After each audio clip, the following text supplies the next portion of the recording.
Modern ക്രിക്കറ്റിലെ stylish ഷോട്ടുകളിലൊന്ന്. Switch ഹിറ്റിനെ അങ്ങനെ വിശേഷിപ്പിക്കാം. ഇടംകയ്യൻ ബാറ്റർ വലംകയ്യനായും വലംകയ്യൻ ബാറ്റർ ഇടംകയ്യനായും മാറുന്ന ഷോട്ട്. പൊതുവെ കുറവാണ് സ്വിച്ച് ഹിറ്റിംഗ് ഷോട്ടുകൾ ക്രിക്കറ്റ് ഗ്രൗണ്ടിൽ കാണാറുള്ളത്. കെവിൻ പീറ്റേഴ്സണും ഡേവിഡ് വാർണറും ഗ്ലെൻ മാക്സ്വെല്ലുമെല്ലാം അനായാസം സ്വിച്ച് ഹിറ്റുകൾ കളിക്കുന്നവരാണ്. എന്നാൽ ഒരു ഇന്ത്യൻ താരം അനായാസം സ്വിച്ച് ഹിറ്റ് കളിക്കുകയാണ്. പഞ്ചാബ് കിങ്സ് താരം പ്രഭ്സിമ്രാൻ സിംഗ്. IPL-ലെ Punjab Kings Kolkata Knight Riders പോരാട്ടം. ആദ്യം ബാറ്റ് ചെയ്ത പഞ്ചാബിനായി പതിഞ്ഞ താളത്തിലാണ് പ്രഭ്സിമ്രാൻ ബാറ്റിംഗ് തുടങ്ങിയത്. ആദ്യ 32 പന്തിൽ നേടിയത് 34 റൺസ് മാത്രം.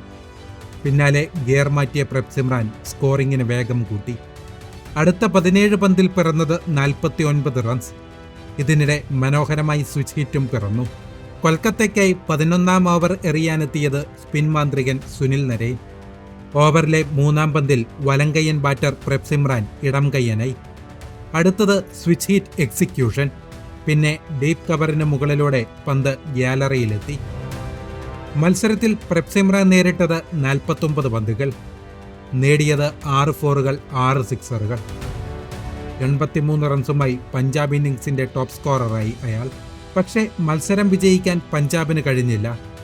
പാതി വഴിയിൽ വില്ലനായ മഴ ആർക്കും വിജയം നൽകിയില്ല.